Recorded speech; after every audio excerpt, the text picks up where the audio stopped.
several international design competitions and has received award commissions in Washington, D.C., London, Abu Dhabi, Australia, Bering Strait, Rome, Miami, Philadelphia, Portland, and Arlington. That's right, he is also known for his large-scale multimedia sculptures and installations that transform the urban landscape and give people an immersive experience. Good news because he is currently home to pay homage to his roots and create world-class masterpieces that he dedicates to his fellow Filipinos. His very first solo exhibit is now at the museum entitled Points of Origin and is currently exhibited at the Metropolitan Museum of Manila. The global visual artist who will be doing this year's MMFF Milestone Trophy is none other than Pinoy Pride, Jeffrey.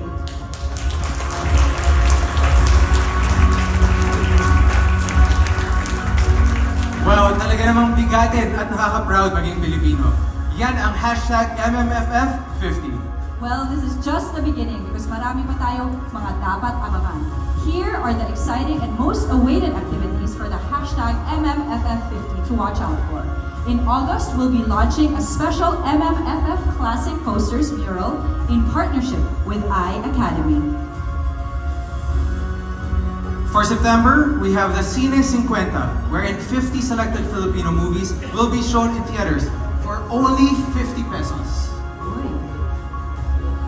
In October, we've got our hashtag MMFF50 regional launch. We have a hashtag MMFF50 student film caravan on October 18 and 19 happening at Universidad de Manila in partnership with the Film Development Council of the Philippines. 100 senior high school and college students will have the chance to participate on a 2-day masterclass on directing and acting, cinematography, and script writing. There will also be a hashtag MMFFF launch of Cine Sigla in Cebu and Davao. The announcement of final movies to complete our hashtag MMFF50 entries and announcement of the complete schedule of activities for the whole festival. And in November, there will be a fundraising event, the hashtag MMFF50 Celebrity Golf Tournament. There will also be a hashtag MMFF50 Masterclass, wherein international Filipino screenwriters, producers, and animators will give a masterclass to local cinema practitioners. That's right. Of course, in December, we'll be having the annual hashtag MMFF50 parade that will be on December 15th. The week of the movie premiere will take place from December 15th to December 20th. There will be a fabulous hashtag MMFF50 spontaneous sponsors night on December 21. And, of course, Jake, the most awaited hashtag MMFF50 Gabi ng Parangal on December 27. Plus, this March, don't miss the launch of the hashtag MMFF50 coffee table book, a glimpse of the 50-year history of MMFF. Wow, Belle, it is indeed a very busy but very exciting lineup of activities for this year's milestone celebration for hashtag MMFF50. Talagang masigla-masigla, hindi lamang ang mga sinehan, kung hindi ang buong industriya ng pelikula. Tama, but the excitement never ends for today's event dahil i-reveal natin ang first batch of official movie entries for the hashtag MMFF50. Excited na ba kayo? Yes! Excited na ba kayo? Okay. Alam kong maraming nag-aabang ito. And here to announce the first batch of official hashtag MMFF50 movie entries, let's call on MMFF Chairman, Attorney Romando Artes, Ms. Boots Anson Roa Rodrigo, Chairman Selection Committee, Attorney Rochelle Macapili Oona, Executive Director, and the Honorable Manila Mayor, Honey Lacuna Pangan.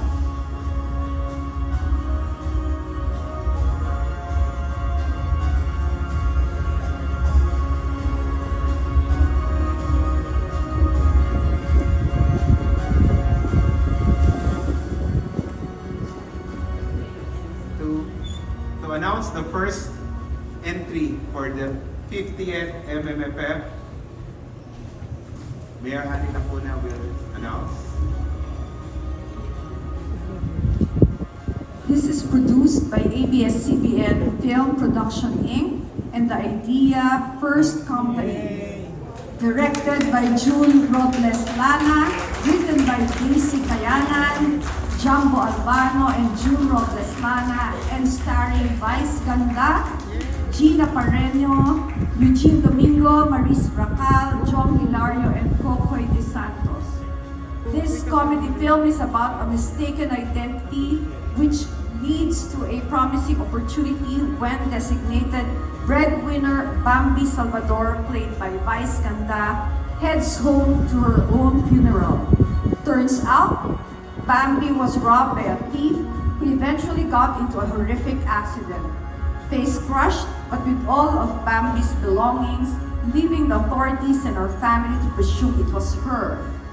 With a 10 million insurance claim under her name on the line, Bambi may finally reclaim their home that was mortgaged due to piles of debt.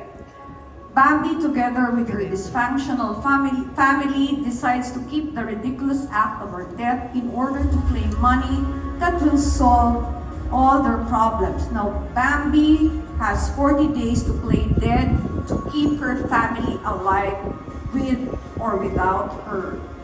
And the breadwinner is...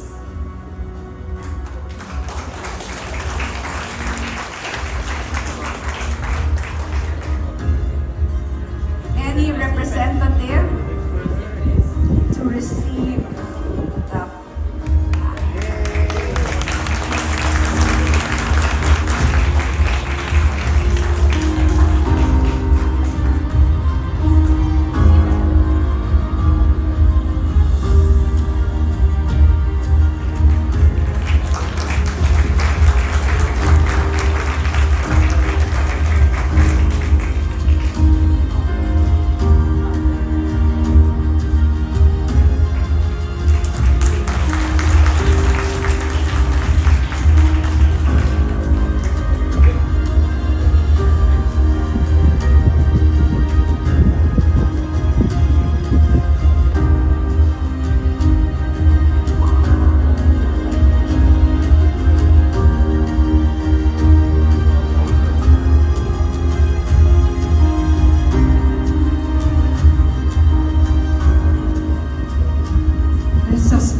Drama film is about a notorious criminal, Domingo Zamora, imprisoned for the grisly murder of his sister and niece, who will soon be released from prison as he had accumulated good conduct time through his stay in prison.